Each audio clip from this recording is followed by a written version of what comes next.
বাংলা শিক্ষা পোর্টালের উদ্যোগে প্রতিটি বিদ্যালয়ে পালিত হচ্ছে ছাত্র সপ্তাহ। দুর্গাপুরের নেপালি পাড়ার হিন্দি উচ্চ বিদ্যালয়ে পালিত হলো ছাত্র সপ্তাহ অনুষ্ঠান। শিক্ষা প্রাঙ্গণের ভেতরেই বসলো খাদ্য মেলা। এই খাদ্য মেলায় বিক্রেতা ছিল পড়ুয়ারা এবং ক্রেতা ছিল অভিভাবক ও এলাকাবাসীরা। বিদ্যালয়ের প্রধান শিক্ষক ডক্টর কলিমুল হক জানান, ছাত্র সপ্তাহে তাদের এই উদ্যোগ ছাত্রছাত্রীদের মধ্যে পড়াশোনার প্রতি আগ্রহ বাড়াবে। পড়ুয়ারা তো খুব খুশি, পাশাপাশি অভিভাবক ও এলাকাবাসীরাও সামিল হয়েছে আজকের এই মেলায়। আজকে আমাদের একটা ফুড ফেস্টিভ্যাল অর্গানাইজ করেছি।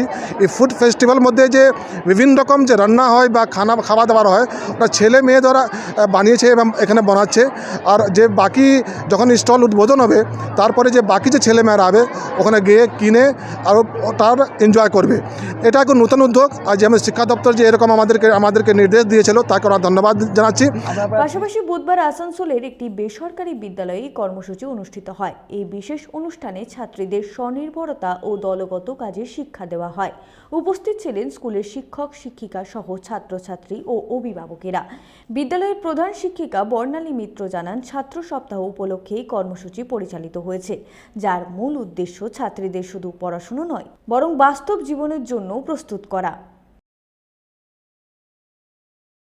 সমস্ত স্টুডেন্টরা শুধুমাত্র পুঁথিগত বিদ্যায় শিক্ষিত হয় না, তাদের যে কো কারিকুলার অ্যাক্টিভিটিস দরকার, তাদের যে মনন এবং মনের বিকাশ এবং বুদ্ধির বিকাশ দরকার, তার জন্য এই ধরনের কর্মসূচি সরকার পক্ষ থেকে যে নেওয়া হয়েছে, তার জন্য আমরা দেখছি যে বাচ্চারা ভীষণভাবে উৎসাহিতভাবে স্কুলেও আসছে এবং এইগুলোতে পার্টিসিপেট করতে পেরে তারা আনন্দিত। দুর্গাপুর ও আসানসোল থেকে সনাতন গড়াই ও সঞ্জব যাদবের রিপোর্ট, 99 নিউজ বাংলা।